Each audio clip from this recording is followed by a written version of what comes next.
it's cultivating an abundance mindset wherever you are and giving yourself permission to want better things as well, but not from a place always of lack and desperation.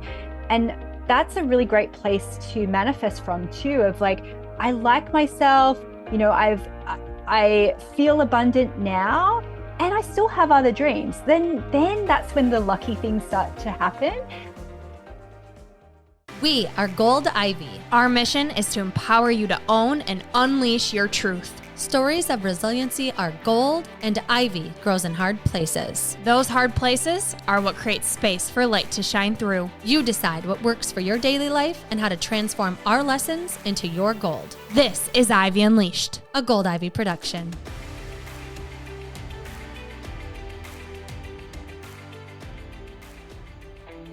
Before we get back to today's conversation, I want to talk about something that hits most of us as we enter the premenopausal and menopausal years, that sudden, frustrating shift in how our bodies feel. We often talk about hot flashes, but we don't talk enough about the menopause middle, the stubborn bloating, the brain fog, and the fact that our digestion just seems to stall. This isn't just in your head, it's in your microbiome. Trust me, I have worked for years to continually care for my gut health. As we age, our estrogen and progesterone levels drop, and we actually lose the diversity of the good bacteria in our gut. This dysbiosis leads to an increase in inflammatory bacteria, which is why we suddenly struggle with constipation, mood swings, and even sleep disturbances. That's why I want to introduce you to Relievance. Relievance isn't just another fiber supplement. It was developed by Dr. Robert A. Gans, a nationally recognized board-certified gastroenterologist with over 30 years of clinical experience. Dr. Gans saw the limitations of standard fiber products and created this proprietary 8-fiber formula. What makes Relievance different is the science of balance. It combines 8 different fibers, each selected for their specific viscosity and solubility. This allows the formula to dissolve gently and support your natural gut rhythm without the harsh gas or bloating often caused by single fiber supplements. By increasing your fiber intake with a blended formula like Relievance, you're doing more than just staying regular. You're feeding the beneficial bacteria that help regulate your hormones, clear that menopause brain fog, and stabilize your energy levels. It's a tool to help fight the physiological effects of aging and reclaim your daily comfort. It is third-party tested, gluten-free, and contains 0 artificial additives or fillers. It's just pure, clinically balanced support for a sensitive stomach. Sign me up. If you're ready to target bloating at the source and support your microbiome through this transition, it's time to try the formula Dr. Gans developed for his own patients. For your convenience, you can find Relievance Fiber right on Amazon or visit relievancefiber.com. Feel like yourself again with Relievance. If you've listened to the podcast for a while, you know I used to be the biggest skeptic about supplements. I thought, I can definitely get everything I need from food. But then I started to realize that high-quality, clean supplements weren't about replacing a healthy diet. They were about optimizing my health in a way I never thought possible. For instance, I discovered what so many women eventually do.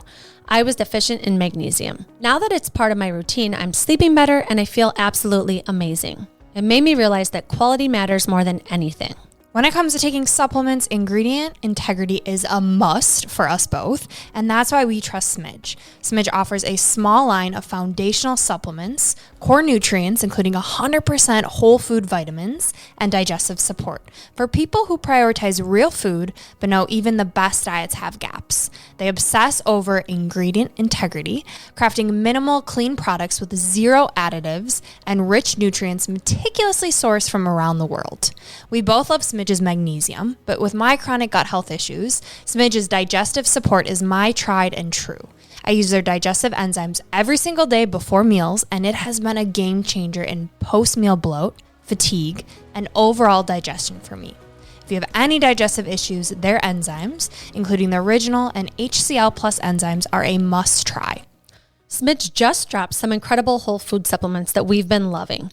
First up, their Kakadu Plum. Most vitamin C supplements are just mass-produced synthetic chemicals, but this is the real deal from Australia.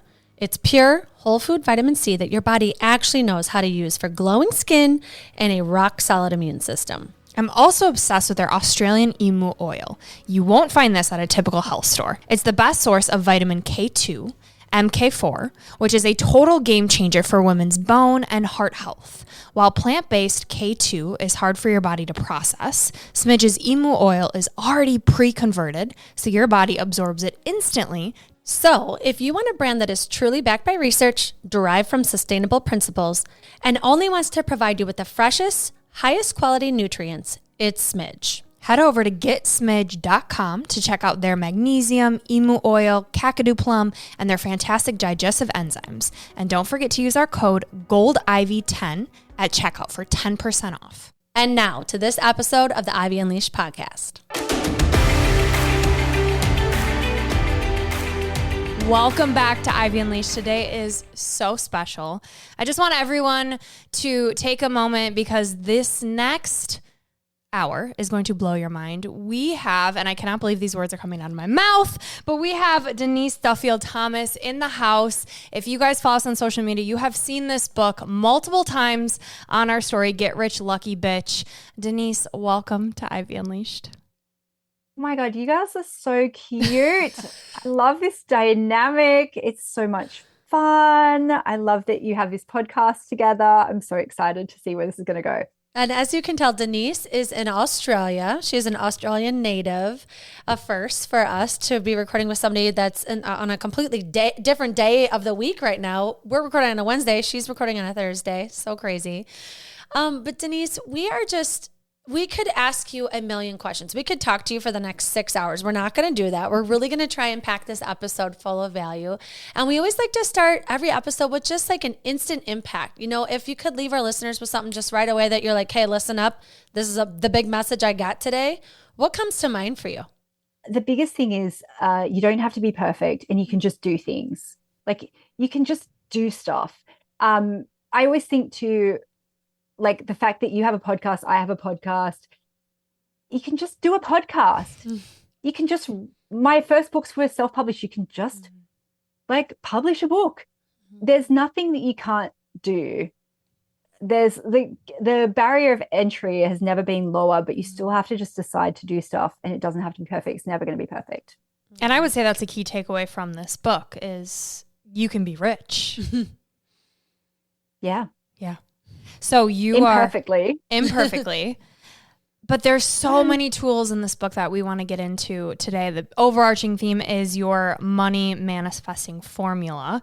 And there's a little, crumbles in this book of just how you became lucky, that you manifested everything on your vision board. You won a free paid trip to travel the world. You and your husband quit your jobs.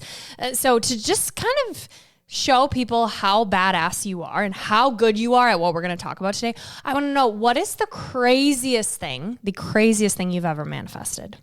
Well, the trip for sure. It was one of those things where, I was on honeymoon and I really didn't love my life. I have to say, I didn't have the career I wanted. And I think it's a tricky thing, as you're going to get married. People are like, oh my God, you're getting married. This is so exciting. And I think for me, I'd hear that and I'd go, yeah, but I really want a business. I really want to be doing all these other things.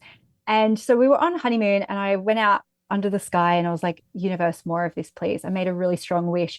And then I went home and I put this post up my wall and it was like, I want to go traveling for 6 months. And it was just when blogging was kind of getting started. And I was like, £3,000 a month. I was living in the UK at the time, all expenses paid. And it was just such a crazy wish, really. But I started telling people about it. I'd say to people, Mark and I are going traveling after we get married, it's happening. And they go, how are you going to do it? And I go, I don't know. But because I was talking about it, my friend saw this competition for a couple to work for a honeymoon company, traveling the world for 6 months, all expenses paid. She thought of me. And this is where the manifesting stuff comes in. It's not always magic. It's putting yourself in the situation to be able to see opportunities and to be able to meet the universe halfway. And so she sent me that and I was like, this is mine. And I talk about this in my first book, Lucky Bitch, that it wasn't then that I just decided and the parking fairies were like, here, have this thing. I had to do all of these things to put myself in that situation and say yes to the opportunities. So then, it seemed like an inevitability that the judges would finally choose me, but I had to do a lot of stuff to do that. So anyway, I talk about that in the book. But one of the things that happened, I can't remember if it's in Get Rich Lucky Bitch or if it's in my other book, Chill and Prosper, where a shower of money hit my car. No. I feel like I would have remembered my fourth time reading this bad boy. This is a new story. It's in my other book then. So, years go by after that competition, but we were just about to move into our dream house or get the keys for our dream house that we were going to renovate. And I was feeling really sick about it. And this is the thing sometimes that people don't always talk about. Is that your life is never going to be perfect. You'll always have stuff come up, even when it looks perfect from the outside or you've got your dreams, you'll still be you, right? So I was freaking out thinking, I can't believe I pulled this manifestation off. Like, I don't deserve it. I'm not going to be able to sustain it. I'm a fraud. And we were driving to go get the keys. And I said to Mark, we're going to really have to tighten our belts this next year. And it felt like, oh, I've got this great thing. So then the universe has to balance it out in a bad way. Mm-hmm. And he looks at me, he's driving, and he goes, that doesn't sound like you. And I said, oh, you're right. There's always more money. And as I said that, a shower of money hit our car, like $50 notes, which in Australia are bright yellow, like a shower of money. Where did it come from? In that moment. I don't know. Still don't know to this day. Our windscreen wipers came on. Money is flying all over the road. And he was like, oh my God, like, do we stop? And I was like, no, like, that's not the message. Like, the message is there's always more money. And I've tried to rationalize. I've never heard anyone talk about this. It was a busy road, busy area. I drive past it still all the time. And I think there's probably one $50 note somewhere in those bushes. But I was like, was someone going to buy a car and they had this money and their kid accidentally threw it out the window? I have no idea, but it was just such a crazy experience that really reminded me of, sometimes believing in miracles. Yes, you have to do the work, but some magical things sometimes that you can't explain, that the universe has a really funny way of showing you magical things. Mm-hmm. Yeah, well, you talk a lot about feeling, and that's the first step, is feeling rich, feeling abundant. And for me, just getting in that dreaming stage is what allows me to feel that. I was telling Andrew before we started recording that this book is the hope, is the feeling of getting excited. I look forward to starting my day off reading it. Even if it's just 10 pages, I'm like, okay, how is this going to cultivate my mindset for the day, put me in that abundant energy? But in your words, I would love to hear, starting with just that feeling of feel rich now, be rich, don't wait to be rich. What do you mean by that? What does that really look like? Okay, and I do want to be cautious here because I think sometimes personal development teachers, especially manifesting and money teachers, it started to veer in this thing of like, fake it till you make it, spend the money before you have it. And I think we have to be I think that there needs to be a bit of a line here, because sometimes that's how we get into trouble, right? We get into trouble with debt, but also it's a fraud feeling. And we've seen in the world, there are the wealthiest people on the planet. It's not enough for them. It's never enough. They have this hungry ghost feeling all the time of like, I need more and more and more. So we want to avoid that. The other thing is that money itself doesn't cure money blocks. Money itself doesn't always make you feel safe and secure if you don't have that internally. So I like to think of this as acclimatization, right? We just had the Olympics not too long ago. And if you're an Olympian, you have to go and acclimatize to the country where the Olympics is, because the altitude might be different, right? You have to train it. I think wealth is the same way. Sometimes we have to acclimatize, not to the money necessarily, but to the thing that we think that money is going to give us: peace of mind, feeling abundant. And sometimes no amount of money can do that. So we've got to start with who we are right now, with what we have and the resources we have. How can we cultivate that inner feeling of abundance? So then we acclimatize to more money. We're not going to sabotage it. We're not going to be like those lottery winners who within 5 years sometimes are worse off than before. It's because they weren't able to hold on to it. They weren't able to have that. for women especially, I think this can be really tricky. So if you think about how do we cultivate this richness now, are you allowed to, I don't know, give yourself permission to have a fresh towel, to have comfort and ease in your life now with what you have? Because no amount of money is going to change that. If you're someone who lives in self-denial, but also like self-talk around that, I'm not a good person, I don't deserve. And so we start with the small things and then you upgrade to the next level with what you have. So a good example of this is when someone joins my money boot camp, I get them to do a bit of an inventory, and it's kind of arbitrary, but it's good to see what the flavor of your life is. And the classifications I get them to do is all the stuff in their life, physical stuff, mostly we start with. Is it economy class? Is it premium economy? Is it business class or is it first class? And this is kind of distinctions that we understand from flying, right? Mm-hmm. It's very clear when you fly, like they take things away and they give you things and you can see those classifications. But it's more like what's in your life that is economy class makes you feel poor, makes you feel inconvenienced. And you'll be surprised. Sometimes we think that's a symptom of money, but sometimes it's not. I'll see people who have money, but they're still treating themselves in this economy class way. And so you could start by sometimes in this money work I get people to do, it is a bit of a scattergun approach. It's like, what can we upgrade to the next level? But what's really good is if you find something that's symbolic. You know, what is something that is symbolic? And I'd love to hear an example from both of you, because it doesn't matter how much money you have, there's always something where it's like, it's just something every day that's inconvenient, causes me stress, makes me feel a bit poor. And how can I just upgrade that to the next level? And if you take that approach sometimes of like squeaky wheel first, your whole life just starts to become elevated, but you start to see meaning in things, right? So I'd love to hear an example. Is there something in each of your lives that you could afford to upgrade it, but there's just something there that's economy class? I do. I've got one. I edit our podcast and I have a terrible keyboard and mouse that like hardly ever work. And half the time I'm just putting my hand on the laptop over here. And my husband's like, why don't you just expense a new mouse? And like, you are spending hours doing this thing and you love this. Like, why not make it a little bit smoother and more enjoyable and probably efficient for your life? And I'm just like, oh, when our business makes more money, I will. You know, when fill in the blank, we hit whatever, then I'll talk to Brooke about it or I'll bring it up or something. And he's just like, he has the nicest headphones and the nicest mouse and the nicest keyboard because he's like, I'm working all day. Like, why not make this? Yeah. So that's an example for me, for sure.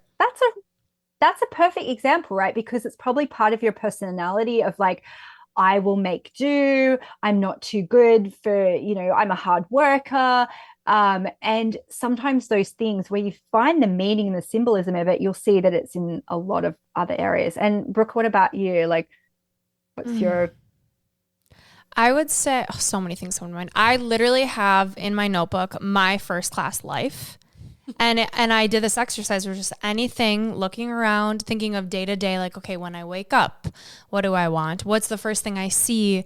For me, it was getting a designer bag because I'm like, I'm going to carry this everywhere. It's going to elevate my vibe, my mood. I'm going to be excited to go to work, to take things, to put my computer in.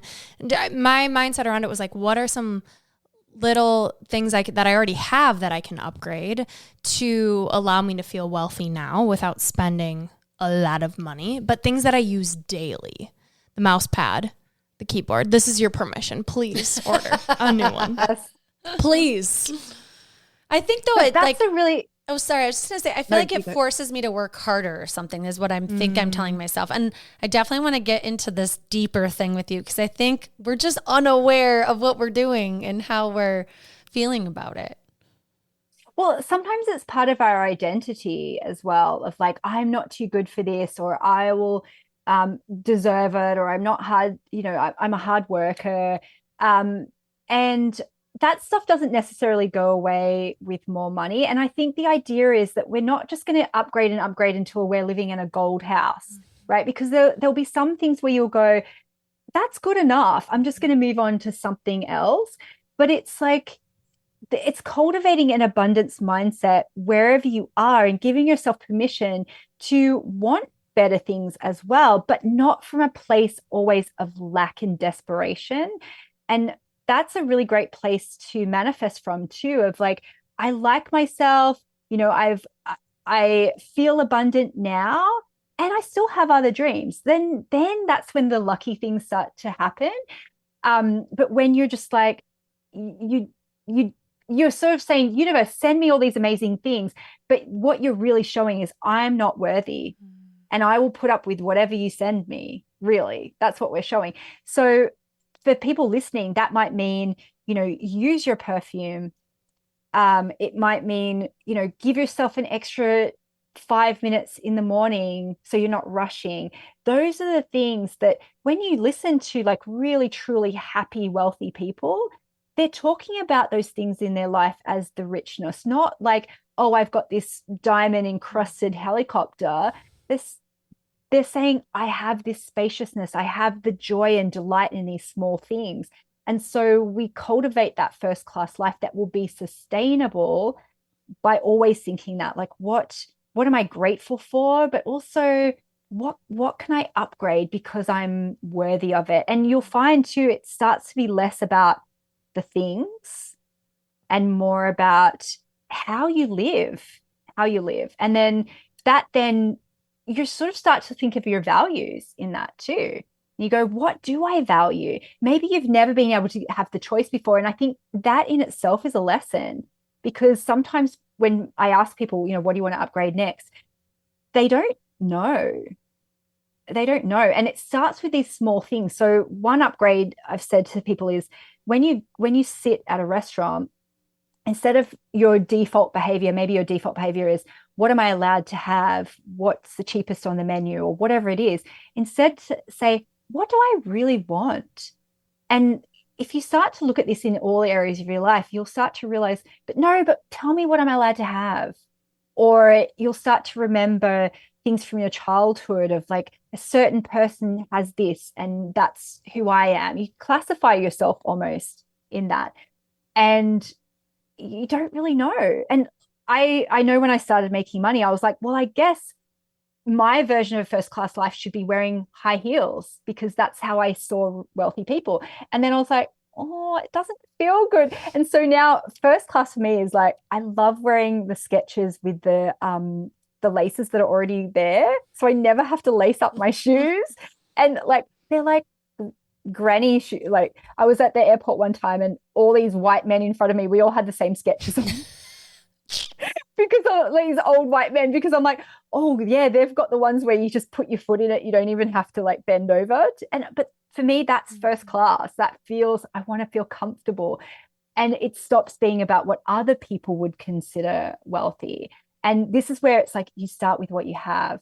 And sometimes it does require, buying a new keyboard, but it's what's stopping you from buying the keyboard. There's probably other little things you could upgrade that are like, oh, I don't have to suffer. If that makes sense. Yeah, I like that you called out it's not just things, because there's a part in the book where you talk about the saver versus the spender, and allowing yourself to feel safe and okay with having an abundance of money. And so slowly starting to save more. And I feel like right now that's my true incremental upgrades is, okay, each week can I add $5 and $5? And I don't need the extra purse or coffee or whatever. Like, no, I want to feel safe with extra money just hanging out, which reminds me of the EFT and all of the visualizations, all of the tools that you recommend. So can we talk about your nervous system, being safe with having abundance, feeling worthy, and kind of those tools you recommend for the deeper, the belief healing? Oh, definitely. I'm glad that you brought up EFT. It is such a powerful, simple thing. So I first found out about it years ago when I worked in consulting, and I, really wanted to have my own business. I didn't feel safe to do it, and I realized that I had had so much imposter syndrome and, what would people think of me? And it just didn't feel safe. And I was so lucky that we had this temp secretary come in, and she was really into personal development. She goes, have you ever heard of this thing called EFT? emotional freedom technique. And this is pre-YouTube, right? So she lent me her DVDs where I had to learn how to do it. And the cool thing is about emotional freedom technique, I can't remember his last name, I think it's Gary, but he basically said, this is for everybody. It's not copywritten. It's not something that you don't have to certify in it. You can just do it. And it is tapping on different points of your body. And there's people who have explained like the meridians and, the acupressure points. I never remember any of those details. I just know it helps me to feel better. And the thing is, so yes, there are the points that you tap on, but you say the thing that you're scared about out loud. So it could be, even though I feel nervous, even though I feel scared. And as you're tapping them, and then you say, I deeply and completely love and accept myself. Even if I feel like I screwed up, I deeply and completely love and accept myself. And I don't think you need to overanalyze all of the bits and do the meridian points work, whatever. I think the power in this is, even if the worst I think about myself is true, even if the worst thing could happen, I deeply and completely love and accept myself. And I think there's comfort in that, of going, well, I'm in my corner. That's okay. I like myself. And there's something there that I think is very calming. And I think sometimes people feel scared about saying the thing out loud. They feel like they're going to manifest it, but you're only saying the stuff that's already living in your body that you're scared about anyway. So it's almost like it's better out than in. It's a really great tool for kids too. So I've used it with my kids when they've felt nervous about speaking at their school assembly, or if they're having trouble with friends. I've always used it before I've gone on stage. I feel nervous. And I've seen tennis players do it. You'll notice it now. You'll see people do it. I've seen like rugby players do it, just doing little things. One of my professors at university, she used to do it before a class because she said it would be really nerve-wracking having lots of people around. And I think any tool that we can use to give ourselves permission to feel okay, I think is really important, because especially if you're doing something that's new or different, or, putting yourself out there for other people to criticize, it's scary. It's really scary. So we just have to constantly reassure ourselves all the time. Yeah. All is well. It's okay. I love that. Thank you for sharing that. I think too about our listeners, who so many of them are not even aware of what their values are deep down. Like they can be like, oh, I'm a family person, or, I enjoy doing this. But I think your work is so deep. You can talk about manifesting, your car or whatever, but like we're talking about, like it's so much deeper than that. And it gets to that self-confidence and belief. And when I think about your book and I'm looking at you, I'm thinking of someone that has full and total belief in themselves. And I think cultivating that is a beautiful thing that women need to take time to do, and they so rarely do. So how do you convince people? Let's say someone's tuning in and they're like, okay, I do know I need to take some time for myself, but like, how do you start to cultivate that belief that like, this is the work of, if you want to go after something and believing anything's possible, like where do you start if you just don't know yourself? Well, I do have to correct something. I don't feel like I believe in myself 100%. And I think that is something that I think we all feel that way. Everyone else has got it together, and I'm the only one who feels this way. I have to work on this all the time. It's a practice. There'll be, that's why I still have to do the work all the time, and I don't call myself an expert in anything. I'm a mentor. I'm someone I'm a student of all this stuff too. And I also have to do work as a client myself. So every month I do a session with a kinesiologist. We do tapping too, because me teaching it isn't the same as me doing it for myself.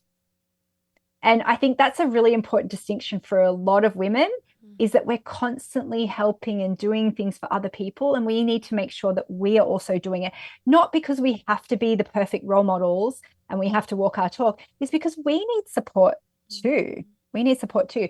So that's whatever practice that looks like for everybody. It could be that giving yourself enough water, right? I know it's so basic, but it's like, are we hydrating ourselves?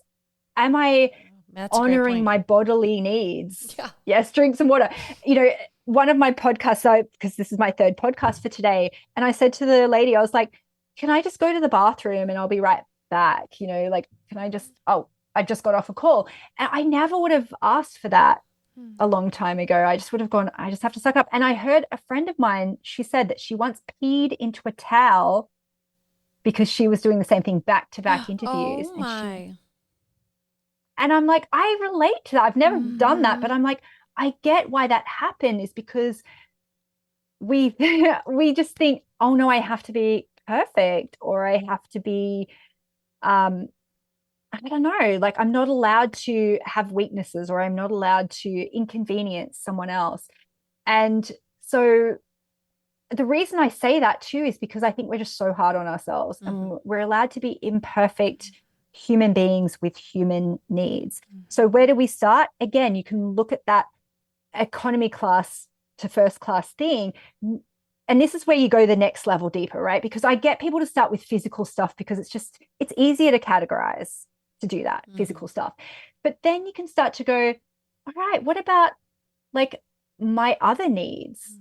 What about like community and friendships? What about creativity?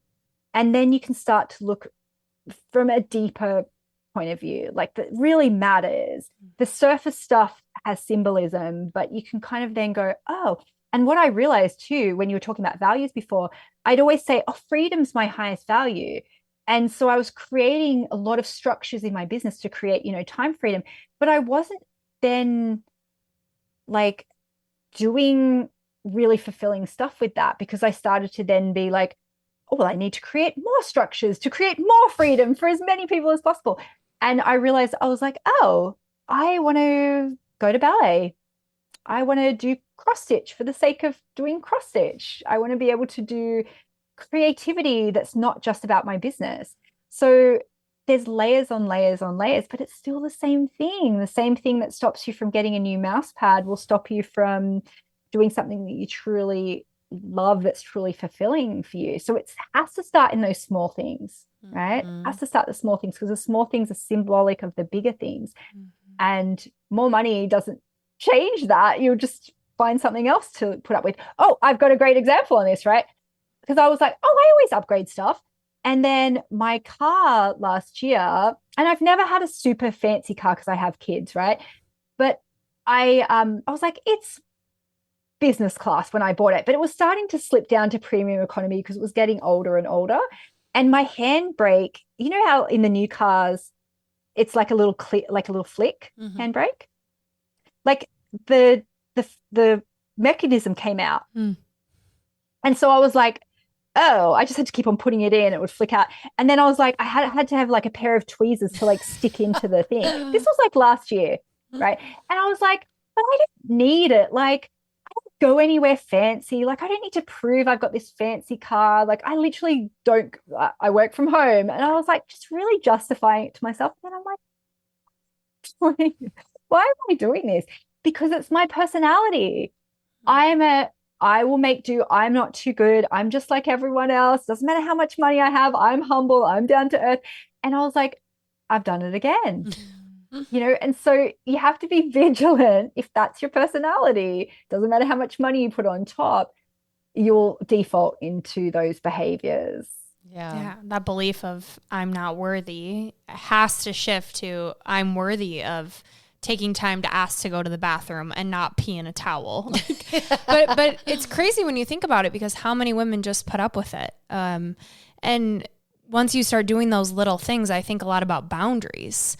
One affirmation I kept saying, and the more I say it, the more it comes true, is the better I take care of myself, the more money I make. Because my belief was I got to work harder, I got to push, I got to fill every minute of doing something or I'm going to be broke. And I'm like, whoa, I am burning out and this is not sustainable. And okay, what if it was easy? What if I could make rest a priority and still make a lot of money? That's such a belief that I'm still practicing and shifting. Right. And it's, again, you got to look for those. You don't have to change everything at once. And I know exactly that feeling, because when I first started my business and I was doing one-to-one coaching with people, I've always had a very international audience, and I live in Australia. Time zones are a problem, right? So I would have my first session of the day at 4:30 in the morning, my time, right? Because I don't want to inconvenience people. And that was 7 days a week. Not that I did every day, but that was my availability. So someone could come in and they could choose based on their preference. And I felt horrible when I finally was like, maybe I'll start at 6. And then I was like, maybe I'll only offer that 3 days a week. And so then I started batching my things. Every single one of those decisions felt like, I am such a bitch. I am so entitled. No one will ever book with me again. And I've had to layer those things on and on in my life. And even up until a couple of years ago, I was still answering every single question myself in my groups 24/7, and people would tag me on Christmas Day, and be like, hey, I need your opinion on this. And it took me years to hire someone else to come into that group, and then to not answer on weekends, and then, use my business profile instead of my personal profile. And all of these things, you think, oh my God, no one's going to like me anymore. Right. And then you go, okay, that's the next one. What's the next layer of that? Actually, I don't want to work on Fridays. And you're the boss. That's why we did this, right? Yeah.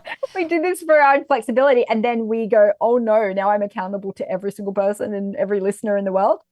Yeah. Well, I think it's frustrating because there's that meme you see on social media where it's like, I became an entrepreneur so I don't have to work 9 to 5, and now I work 7 a.m. to 7 a.m. like 24/7. And it's like, okay, but you're normalizing that. You're making that your reality. We don't have to. This doesn't have to be reality. It doesn't. But what structures do you want to do to put that into place? And how do you want your working life to be? And so I am an extreme batcher. I love it, right? I have a weekly podcast. So last year in December, I filmed 32 episodes of my podcast. So I could batch the whole year as much as possible. I'll probably still have to do, I would say, 1 or 2 more days sometime this year to fill in a few of those gaps. But I could feel myself a little bit going, well, I don't do any work.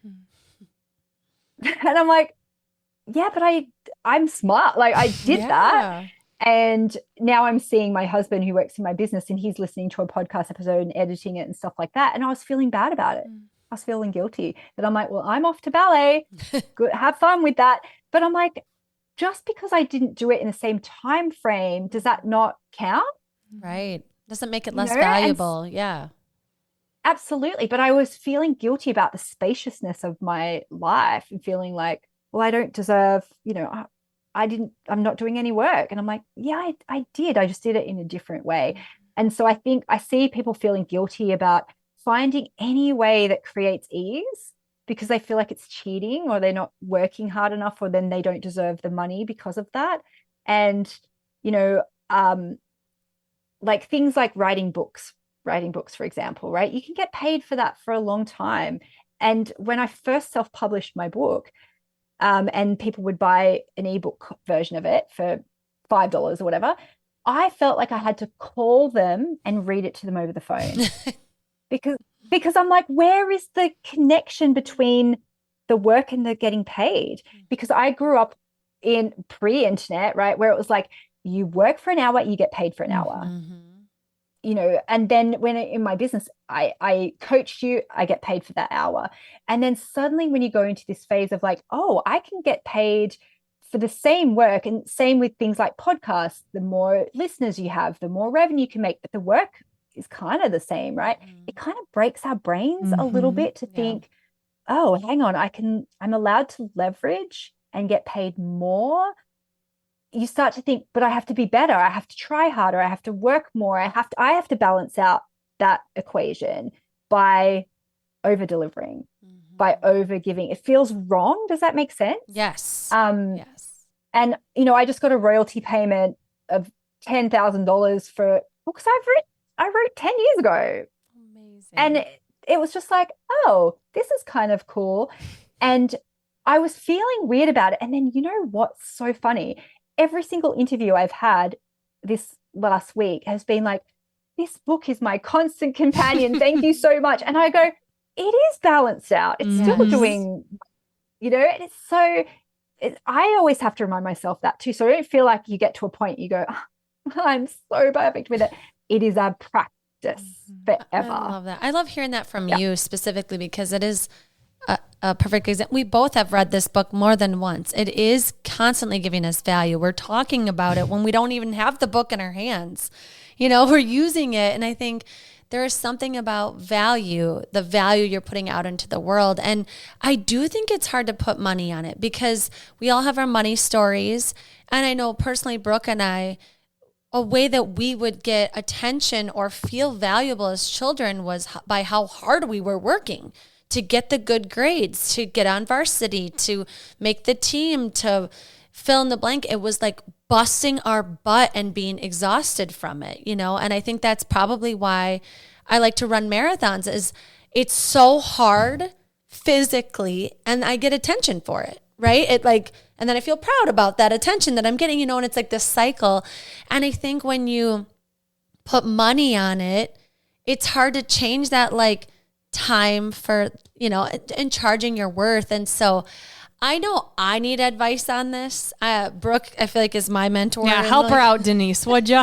Like, for an example, I'll give you a perfect example. I got asked off the cuff to lead, we both lead workouts. She's a yoga instructor and I do personal training. I got a one-off ask from a friend who's like, oh, these hockey moms, they want a personal training session. And I tried to make it as cheap as possible for them, but also like, I don't want to disappoint Brooke by charging too little. And I'm literally not thinking about myself at all. I am literally just thinking, don't make Brooke mad that I hardly charge these people anything. And don't make my friend mad that I charge too much for her friends. And I'm just like, what is wrong with me?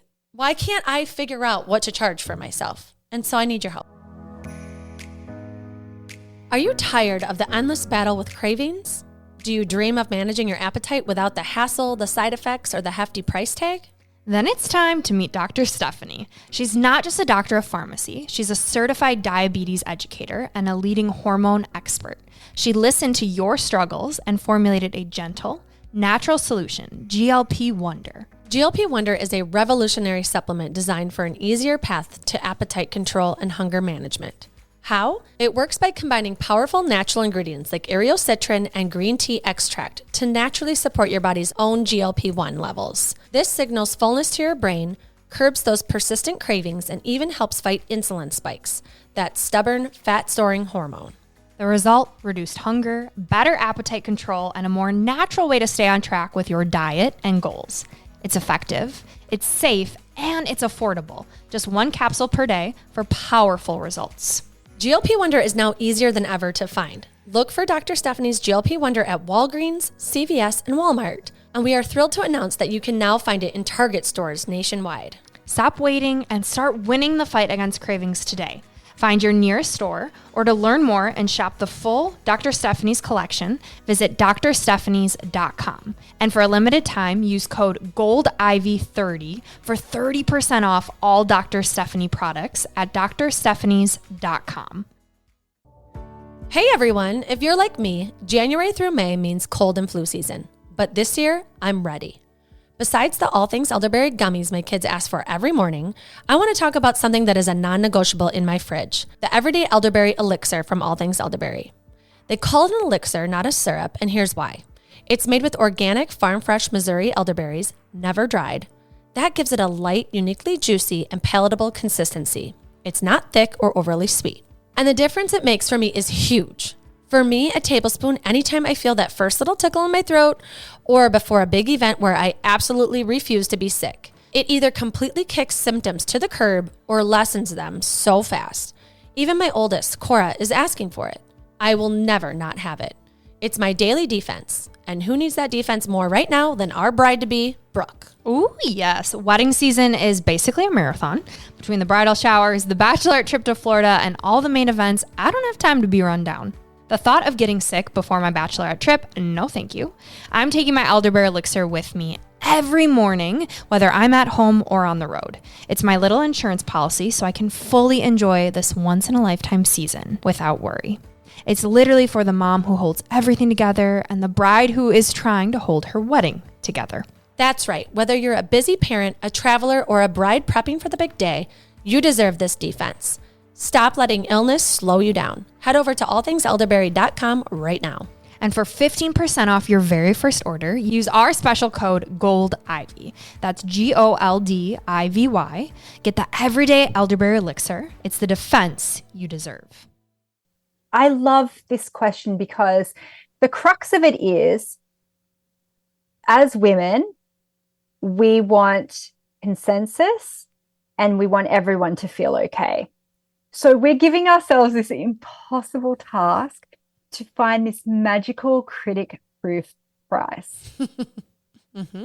What are we doing? What are we doing? No, I don't know. We can't do it. Everyone has a different idea of what affordability means. Everyone has different values of what they would spend money on. And we're setting ourselves up for a massive failure, aren't we? All the time, because there's no such thing as a critic-proof price, and there's no such thing as a consensus when it comes to value of anything. And so the hard thing is that we have to just pick a price that we can live with, that feels like it's a win-win. And we also have to know that that is not something that is set in concrete. That's something that can change, and it will change. It will, because something that you go, okay, this is what I feel like my value is now. You can very quickly outgrow that. I'm sure you guys have experienced that, where you go, it felt good, but I didn't know, I didn't know all the terms, or I didn't know what was the work involved. Now I don't feel like it's balanced anymore. And sometimes as entrepreneurs, we feel like, no, but I made my bed, I have to lie in it.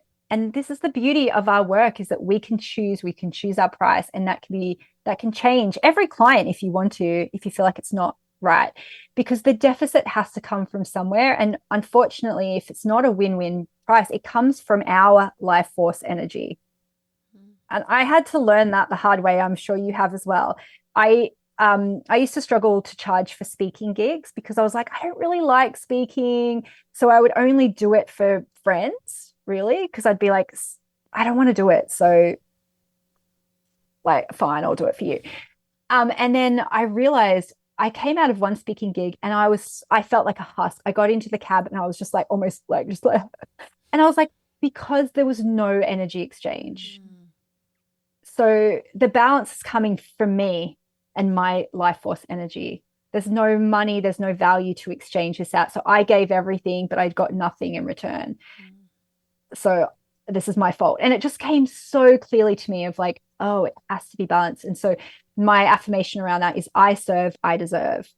I serve, I deserve. That doesn't mean I instantly know what that value is that I deserve. It doesn't matter, but I deserve to feel like balanced with that. I deserve to inhale and exhale. Oh, that's helpful. And there's no, I think too, like you said, it's a practice of figuring that out. Yeah. What does that look like? It is and you don't know what that number is, right? And so you're trying to find this perfect number, and it doesn't exist. Can I tell you something that is so embarrassing? Yes, please. Hilarious. Okay.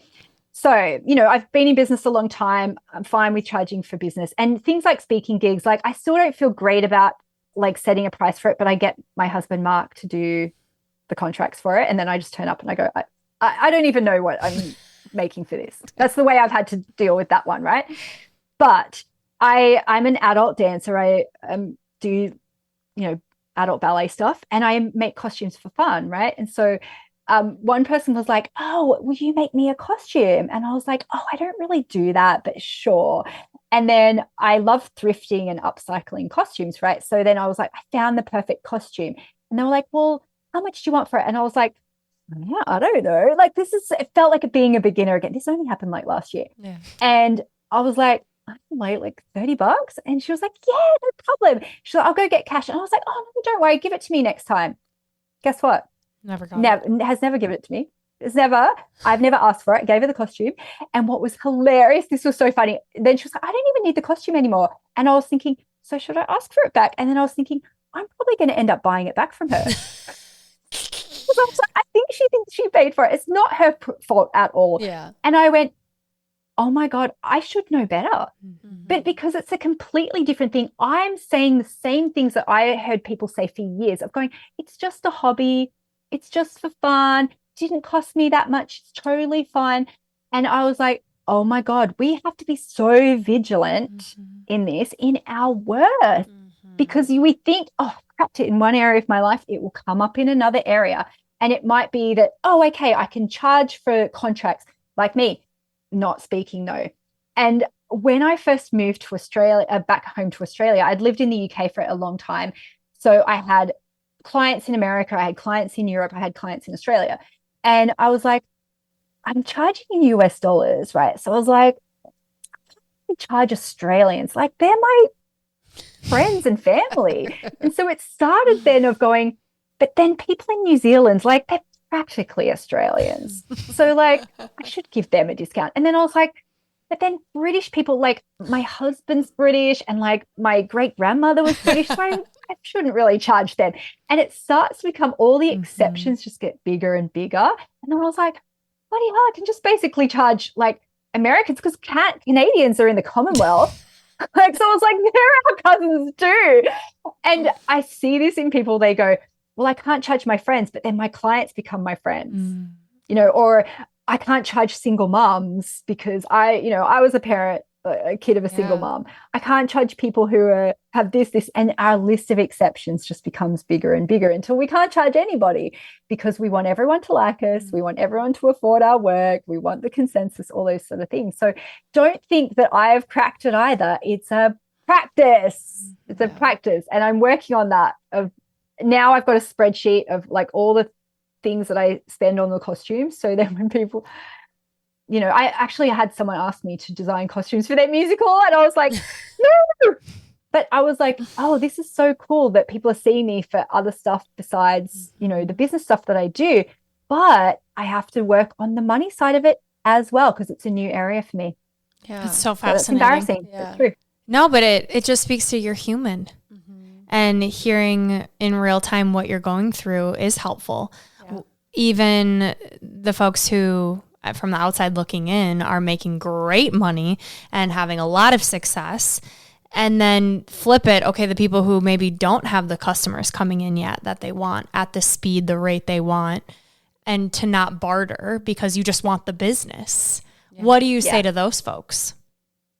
Okay, I love the bartering conversation because one of my money mentors, Kendall Summerhawk, she said this right at the start of my business and it's really stuck with me. She was like, the energy of bartering means that you're not in business. You're not in business. And so she said, this will be such a life-changing thing. And this is why I always share it as much as possible. And I attribute it to her. She's like, if you draw a line in the sand and say no more bartering, even if it's convenient and fun and friendly and all this kind of stuff, it's the energy of it. You are not open for business. And what happens is that you'll start to get other people who come in and ask for the same kind of situation because you just energetically, you are open for that, right? And you want to be open for business. So it is a symbolic thing to say no more. And what will happen is that you'll get tested, right? People will say that. And you can say, oh, I'm working with my money mentor, which is what I said, to say, I'm not doing any bartering arrangements. Thank you so much for thinking of me. I'll check out your service and you can check out mine.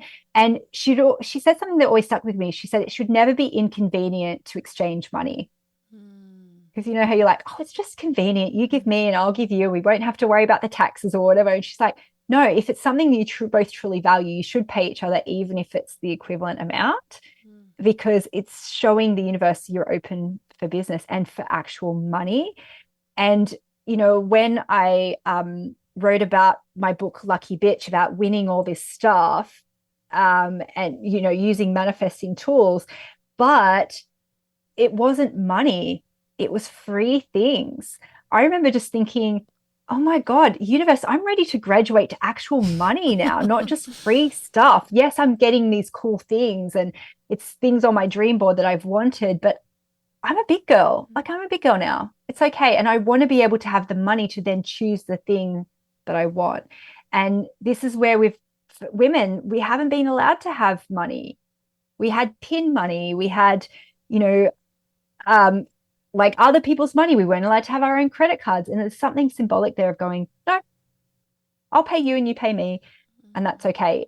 And you might just draw a line in the sand. I love that. I think that's powerful because when I think about this, I think I am like a beginner. You know, we just started a business a few years ago. We weren't trained in business. And so I think you do have to make decisions to just level up, grow up, step up, you know. And I think there's a trust in there. Yeah. Like, I'm pitching you and here's my price. And if you don't want it, I have to be okay walking away. And that's scary. That's why I think tools like EFT help. Even if they don't buy, I deeply and completely love and accept myself. And you're almost saying, well, I can look myself in the eye and go, I'm still a good person. And I actually think this works really well for sales too, is that when you do that work, people can sense that. They can be like, if I say no to her, she's going to be okay. She likes herself. She likes me. And it makes you more attractive, actually. Yeah. You know, I heard Jason Bateman, the actor, talk about this. He calls it sexy indifference. And it's like, it's very attractive when someone is okay in themselves. Yeah. Like, you kind of go, oh, that's steadiness. And I know what it's like on the other side when someone is wishy-washy about money. It makes me feel unsafe. It makes me feel like then I have to be the grown-up. And I like people with good boundaries. I don't mean that everyone I work with has to be a millionaire or make more money than me. I just like when people have like done some of that steadiness work so I can feel safe with them. Yeah. It's almost like you don't need their approval. Like the people that are constantly trying to like say the joke to get the laugh, make you kind of nervous. You're like, I don't need to laugh, but I feel like I should because you really want me to laugh at you. But the people that are like, I could care less what you actually think about me, I definitely am more drawn to that. Like, it's the same way in business. Yeah. And it's like, I like what you said too about, you know, I'm trying not to get criticized by this friend or by Brooke, but it's like, ultimately it's like my own criticism I'm trying to avoid too, where it's like, what can I do so I'm not so hard on myself after this, you know? And so it's that deep inner work. And I just love that you keep writing books. I don't know how many books you get up your sleeve, but I think you should keep writing them because it's such powerful work and it really makes us explore, like you said, those patterns and those symbols in our life. And it's just really valuable. Well, that affirmation I mentioned before, I serve, I deserve, I think it can be a really good pattern interrupter in that moment. You know, if someone's like, how much for this? Or, you know, is it okay? And you can just be like, I serve, I deserve. And I think it dissipates some of those feelings. For me, it's a shorthand of like, I don't have to feel guilty. It's okay for me to receive. There is value in my work. It's okay. But also this feeling we have of wanting to be everything to everyone, you know, we convince ourselves, oh my God, if I don't provide this service at the exact price that this person can afford, you're saying to yourself, this person will never be able to find someone to work out with. It's like, that's not true. There is a price point for every service, right?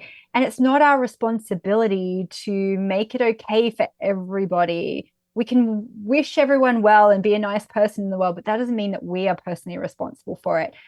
At a cost to our energy. It's not free to provide things, you know, for our own energy. Even though I batch my podcast, you know, so intensely, there's still an energy that goes out for that, you know, that I serve, I deserve. I'm allowed to receive in return for something that I created already. And that's where it starts to then break our brain, as I mentioned before.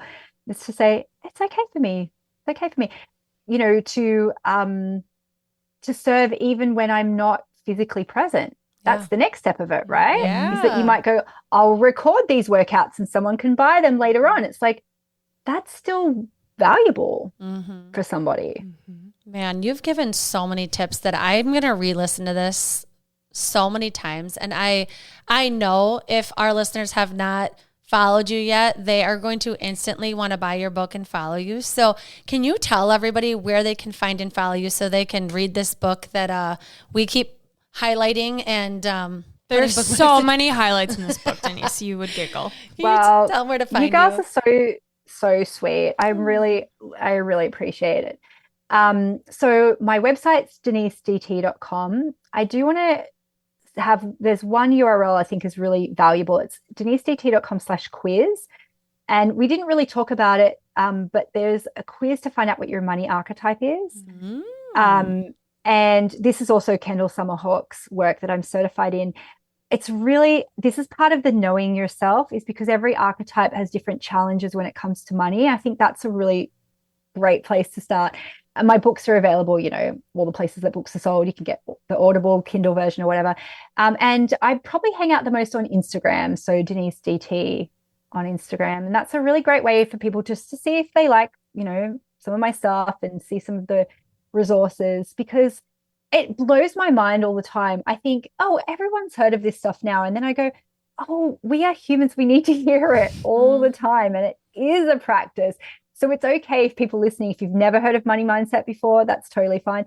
Or if you've been around a while and you think, God, I should have this dialed in by now. No, it's something that we need to always be present to, because life is a lot, right? It's easy to let those negative thoughts creep in. So come and play. I love it. Yes, we'll link everything below. Denise, we leave our listeners with 3 segments. First one is your 3 gold stars. So top 3 takeaways based on our conversation, maybe things we didn't touch on. What big takeaways do you want to leave listeners with today? Oh, I think the imperfection thing.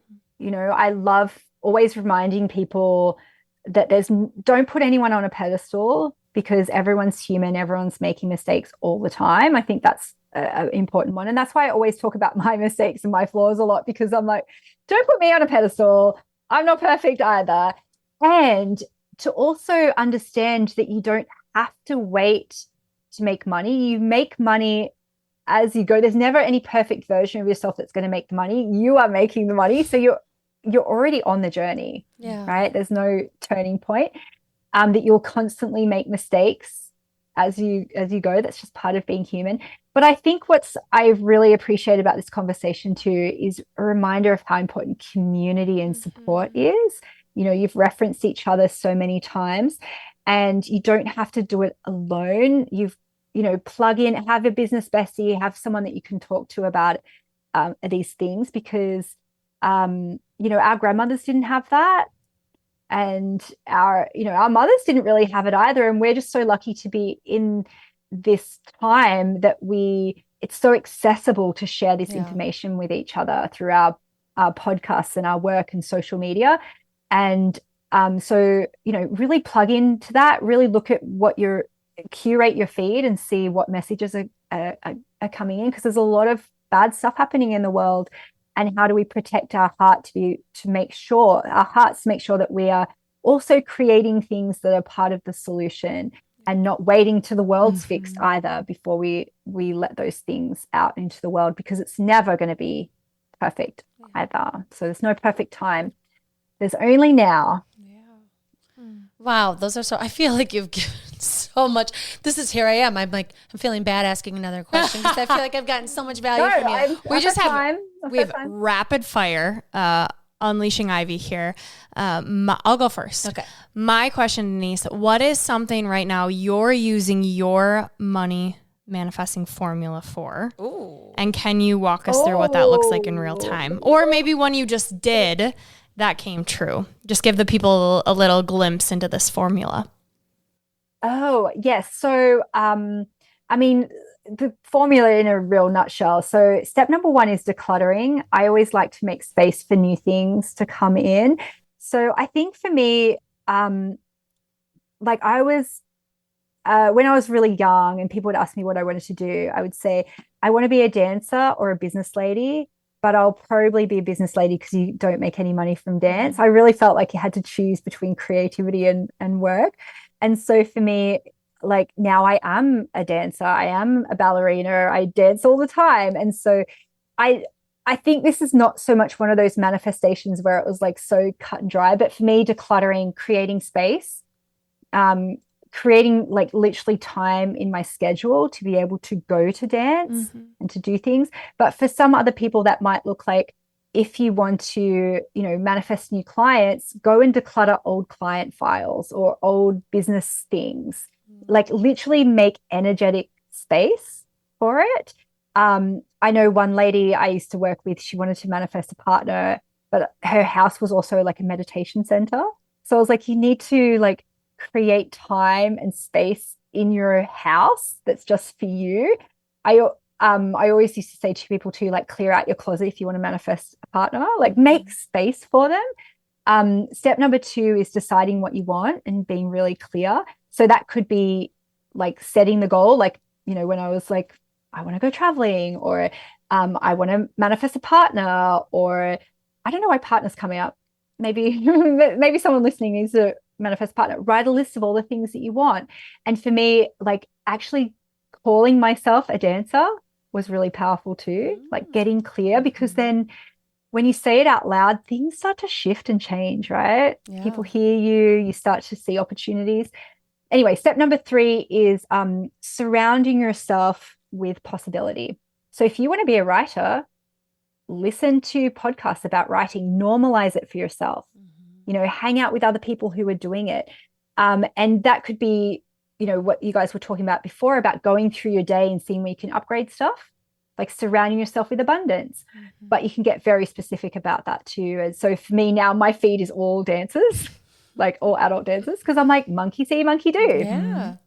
Step number 4 is taking action. And this is where sometimes people fall down a little bit. They're like asking the parking fairies to give them the thing, but it's like, what actions can you take to put yourself in that possibility? Like, you know, if you're like, I want to speak on stages, book yourself a speaking gig, like pitch people, put yourself in a position where you can meet the universe halfway. And I always call that inspired action, because it's like, what's the thing that will make you do it?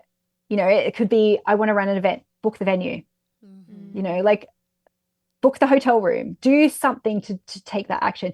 Step number 5 is the hardest one for so many people, and it's receiving. And it's actually being able to, sometimes that's actually literally receiving. So someone will say, oh, let me pay for your coffee. And you go, no, like say, thank you. Receiving a compliment, you know, oh, that's so nice. Oh, this old thing. Oh, thank you so much for saying that. That's made my day. Or it could be the receiving of big things, of like someone trying to pay you for something. You go, yes, thank you. You know, it's saying yes. And I think also the receiving part is feeling okay about it. Yeah. I serve, I deserve. Yeah. Oh, so good. Powerful. Yeah. All right. Yes. And yeah. Anyway, that's the formula. I've used it for big and small things, but that's what I'm using it for at the moment, is to really embrace that creative. I'm allowed to be creative. I can choose money and creativity in one. Yeah. That's something I think a lot of people struggle with, of like their hobbies versus, you know, trying to find that balance. I'm curious about you as a mother, and thinking about maybe a limiting belief you had growing up, or, you know, was kind of instilled in you that you had to overcome. Like, what's the biggest one that you're like really trying to help your kids not have, that maybe you had when you were a kid, or that you had to overcome? Geez, this is a can of worms for me. Yeah, my mum was 17 when she had me. And so a big part of my life was, you know, the child of a single parent, and we're on welfare. And I didn't see a lot of examples of how ambition and motherhood could coexist. So when I didn't have kids until I was maybe 30, 32, 33. And I remember just feeling like, I don't know what's on the other side of this. I'm never going to be ambitious again. I won't want to do my business, because I just didn't see any examples of that, right? So again, I had to surround myself with examples. I had to seek out people who were doing motherhood in a way that felt authentic to me, you know, people who could have a business and who could have children. And so the affirmation I used, which came to me from one of my coaches at the time, she said, Denise, don't worry about it. Babies are born with a loaf of bread under each arm. And I was like, what the heck does that mean? And so I made that I shortened that in my mind. Babies bring abundance. And this isn't people who do not want to have kids. This is not about that. It's like, oh, for me, being a mum forced me to do some of the CEO things that I'd been resisting, like delegating, like having boundaries. I was like, oh, now I have an excuse, right? But it was more like every new chapter in your life is an opportunity to become more of who you want to be. Yeah. So I use that to be like, well, babies bring abundance because I am going to be a better CEO. Oh, I'm going to create passive income now because I don't have time to do all of the things. So that was just a really easy one for me. Fur babies bring abundance too. Anyone listening? I love but that. It's like I will admit too, we can do a whole episode on this another time, but I do struggle with parenting because I am an introvert. I like my creative time. Luckily, I married someone who is more of the feminine role, like he is the Mr. Mom. And I had to get over a lot of guilt around that, of what that looks like in our family and other people's judgments around that. Yeah. Because people are like, oh, your husband cooks all the meals. And I'm like, yeah, That's and amazing. when my kids were little, we had full-time housekeeper, full-time nanny because I worked from home and I needed that support. I needed that village. And I had a lot of criticism about that too, right? Oh, we definitely could have a whole episode on this, on that mom guilt and criticism. We really could. Yeah. And I'm okay with it now. Like my kids have always grown up with me, like mum's going on a call. Like they've never like, clawed at my office door, like, and I'm like, because it's just been normal for them. We've always had beautiful women as part of my village, either, my housekeeper or my nanny, who now she's our babysitter because we don't need her full time. And she has raised my kids with me. Like she is a part of our family and they've always felt safe in that. And now they're just like, coming over because they probably love her more. But I did struggle talking about that because all the people I knew who had kids were very into that role. And I'm like, my favorite child is my dog, 100%. And my kids know that.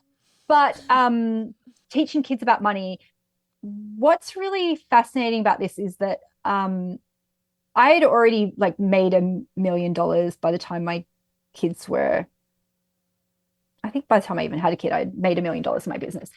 And so I was like, money mindset, this is my jam. And then I was at the farmer's market with my daughter and I gave her 50 cents because I was like, now's the time for her to learn about money and commerce. And this is so great. So I was like, you go and buy your apple and you pay for it. First thing she did, she put that money in her mouth, right? And I did the same thing that millions of mothers have done. I went, oh my God, don't put that in your mouth. Money is, what did I say? Dirty. Mm. Oh, I've definitely said that too. You know how dirty money is?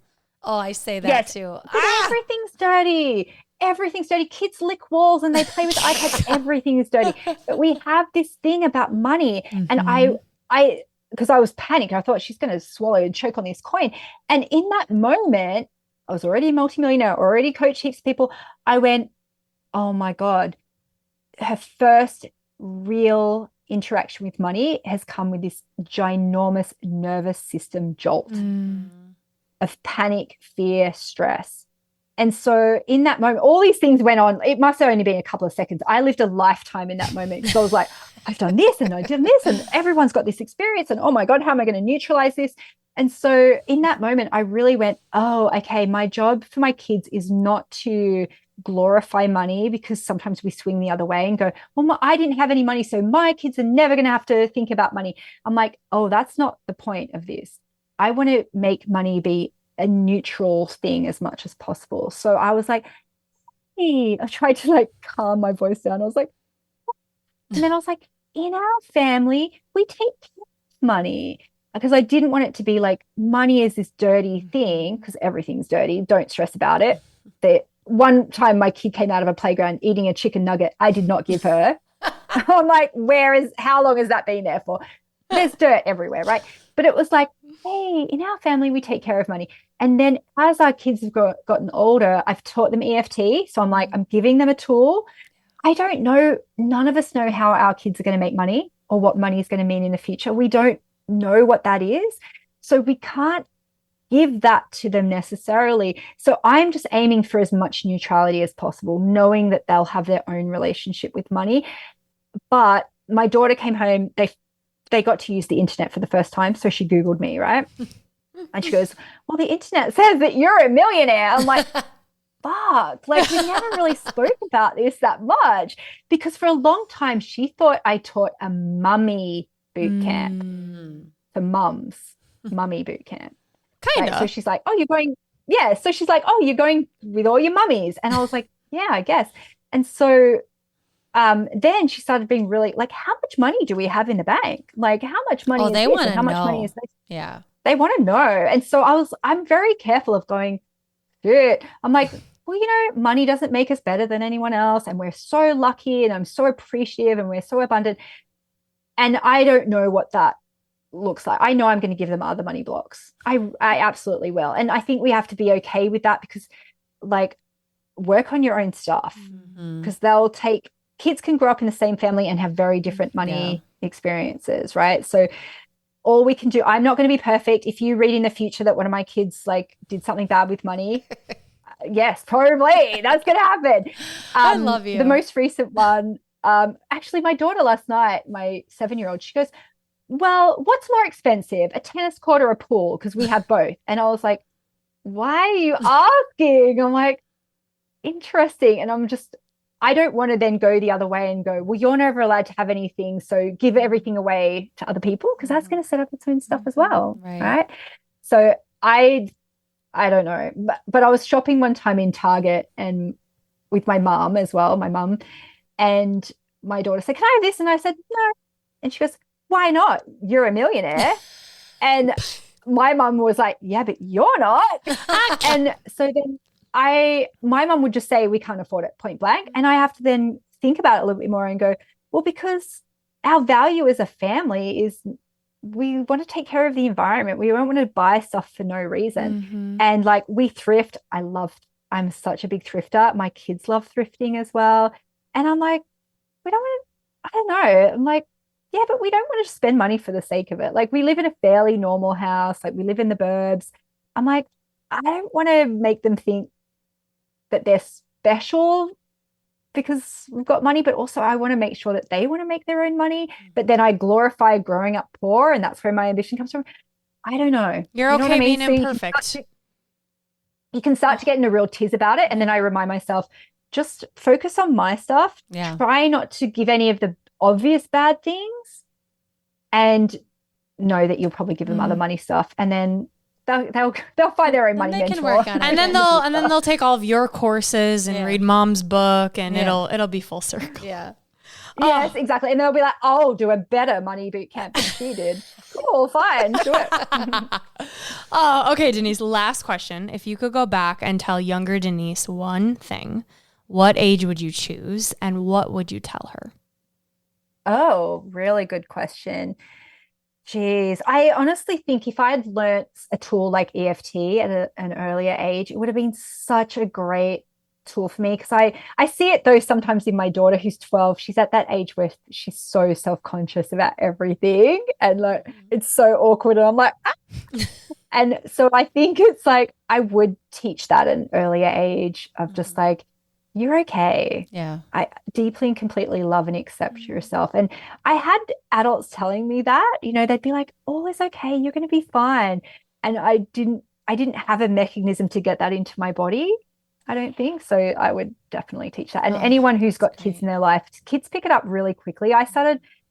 My daughter would watch me do it at 18 months and she'd start to go, and then she'd like nod, and then she started doing it. And I didn't even think of teaching it to her. She was just watching me and copying me. So, if you've got younger people at any age, nieces, nephews, I think it's just such a great tool of a practice of self-love and compassion. I'm so glad you asked her about that, Brooke, because this is just like a tool to tap into, especially with kids. I have 3 little kids, and literally, I'm going to use it. Oh, I love it. And I'm a tap dancer as well, by the way. So I've always loved tapping. And so I'm like, oh, let me teach you how to tap. And it's like, it's multiple meanings for me. Yeah. This has been such a gift. Thank you for being so generous with your time, your humor, just you. Oh, I'm so grateful that we got to spend this hour with you and that all of our listeners. Everyone go get rich, lucky bitch. I need to read Chill and Prosper next. I'm so excited. I spend my morning every morning with you. I don't know if that's creepy, but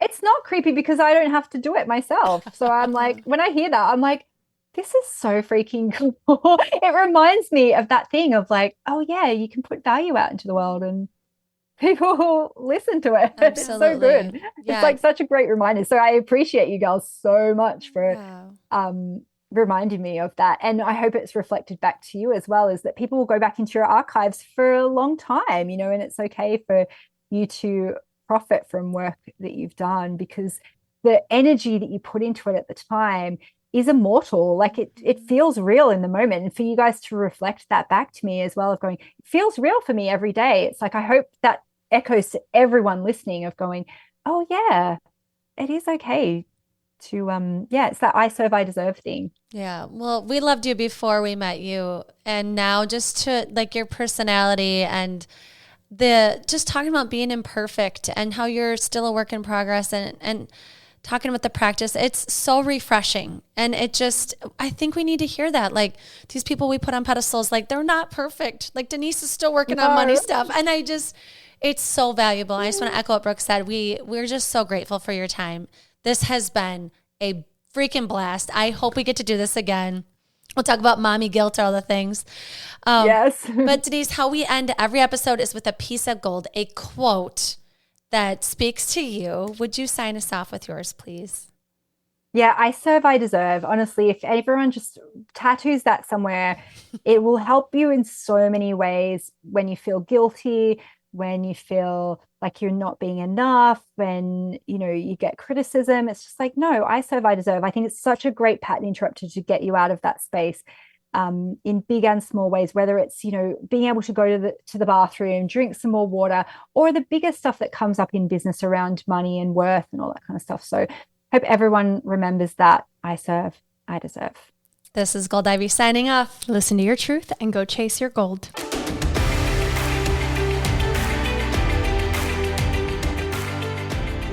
We want to thank you and encourage you to celebrate yourself for taking the time to learn and get inspired in your one beautiful life. And if this podcast means something to you, it would mean so much to us if you'd be willing to take 30 seconds to help support our mission to keep bringing you inspiring stories and guests. First, following the podcast is important because it helps you never miss an episode. To do this, just go to the Ivy Unleashed podcast show page on Apple Podcasts, Spotify, or wherever you listen to podcasts. And then just tap the plus sign in the upper right-hand corner or click on follow. While you're there, if you'd be so kind to give us a 5-star rating and review and share your favorite episode with a friend, we'd be so grateful for your support. We are thrilled you're here and are so happy that you're taking time to prioritize your wellness, self-discovery, and growth with us. Additionally, we want to remind you that this podcast is presented solely for educational and entertainment purposes.